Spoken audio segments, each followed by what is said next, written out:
మొన్న జరిగినటువంటి అధ్యక్ష ఎన్నికల్లో ఏదైతే ఆ అధ్యక్షతను వ్యతిరేకించి రాజాసింగ్ ఆ యొక్క రాజీనామా ఆమోదాన్ని అసలు ఎందుకు చేసిందంటే పార్టీ అంటే ఒక నిర్ణయం అంటే ఎన్నోసార్లు చేశారు, సస్పెండ్ అయ్యాడు, కొన్ని వ్యాఖ్యలు చేసి అంటే సంజాయించే అంత అది కూడా ఢిల్లీ కూడా పిలవకుండా ఓకే చేశారు. దీన్ని ఎట్లా చూడొచ్చు? సో ఢిల్లీకి పిలిచిర్రా, ఫోన్లో మాట్లాడినరా, రాజాసింగ్ గారితో పార్టీ ఏం మాట్లాడింది అధిష్టానం అనేది పార్టీ అధిష్టానాన్ని భారతీయ జనతా పార్టీకి ఒక రాజ్యాంగం ఉంటుంది. Constitution for not country for Bharatiya Janata party కూడా ఒక ప్రొసీజర్ ఉంటుంది.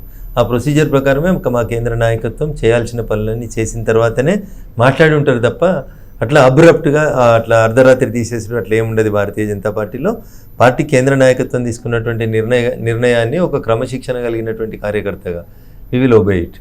అంటే కొన్ని సిద్ధాంతాలు ఉంటాయి కదా కనీసం, ఎందుకంటే తన హిందుత్వం కోసమే తన పార్టీలో వండుకుంటూ సనాతన ధర్మం కోసం పోరాటం చేస్తాను చాలాసార్లు రాజసింగ్ గారు ఒక స్టార్ క్యాంపెయిన్గా కూడా చాలా దిక్కులు చెప్పినటువంటి పరిస్థితి. హిందుత్వం కోసం పోరాడే వ్యక్తి, అట్లాంటి వ్యక్తిని అంటే బీజేపీ వదులుకోవడం అంటే పార్టీకి నష్టం కలగదంట. ఈ ప్రశ్నకు సమాధానం చెప్తుంది మా పార్టీ పెద్దలు. తప్పకుండా సందర్భం వచ్చినప్పుడు ఏ పరిస్థితులలో ఆ నిర్ణయం తీసుకున్నారనేది పార్టీ హైకమాండ్ దాని మీద చాలా స్పష్టంగా మాట్లాడుతుంది. ఇప్పుడు వచ్చే పార్లమెంట్ సమావేశాల్లో రఘునందన్ రావు మొత్తం తెలంగాణ రాష్ట్రం తరఫున కావచ్చు, మెదక్ సంబంధించినటువంటి ఎలాంటి అంశాలు ప్రస్తావిస్తారు?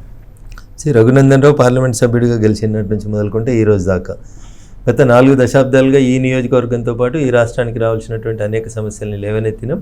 రేపు కూడా అప్పుడున్నటువంటి పార్లమెంట్ నడిచేటువంటి సెషన్ సమయం లోపల ప్రజా అవసరాలు ఏమున్నాయి, ఎక్కడ పెండింగ్ ఇష్యూస్ ఉన్నాయి, వాటిని అన్నింటినీ వాయిస్ ఆఫ్ వాయిస్లెస్గా పేద ప్రజల గొంతుకగా రఘునందన్ మెదక్ పార్లమెంట్ సభ్యుడిగా తెలంగాణ ఉద్యమకారుడిగా ఈ ప్రాంత సమస్యల మీద 100% మాట్లాడారు.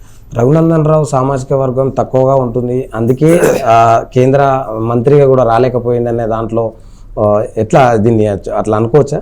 ఒక సామాన్య కార్యకర్తగా భారతీయ జనతా పార్టీలో పనిచేస్తున్న నాకు శాసనసభ్యునిగా పార్లమెంట్ సభ్యుడిగా పార్టీ అవకాశం ఇచ్చింది. మా నియోజకవర్గ ఓటర్లు ఆశీర్వదించారు. పార్టీ సముచిత స్థానాన్ని సముచిత సందర్భం లోపల అందరికీ ఇస్తుంది. దానికి సామాజిక వర్గాలు ఇవి అంటూ ఏం అడ్డం రావని నాకు తెలుసు. భారతీయ జనతా పార్టీ అందరినీ, అన్ని కులాలని, అన్ని మతాలని సమదృష్టితో చూస్తుంది. ప్రజల్ని బ్యాలెన్స్గా చేసుకుంటూ పరిపాలన కొనసాగిస్తుంది. అంత్యోదయ లక్ష్యంగా పార్టీ ముందుకు పోతుంది. వ్యక్తుల కంటే దేశం ముఖ్యమని పనిచేసేటువంటి పార్టీ భారతీయ జనతా పార్టీ. నా వేర్ ఐఎమ్ కంఫర్టబుల్. పార్టీ ఏం పని చెప్తే ఆ పని చేయడానికి ఒక క్రమశిక్షణ కలిగిన కార్యకర్తగా సిద్ధంగా ఉంటాం. ఇది వచ్చింది అది రాలేదని బాధ ఏమి ఉండదు. వచ్చిన పనికి వచ్చినటువంటి పార్లమెంట్ సీట్కి న్యాయం చేస్తూ ముందుకు పోతా ఉన్నాం. పార్టీ భవిష్యత్తులో ఏదైనా అవకాశం ఇస్తే దాన్ని బట్టి అట్లా ముందుకు పోతాం.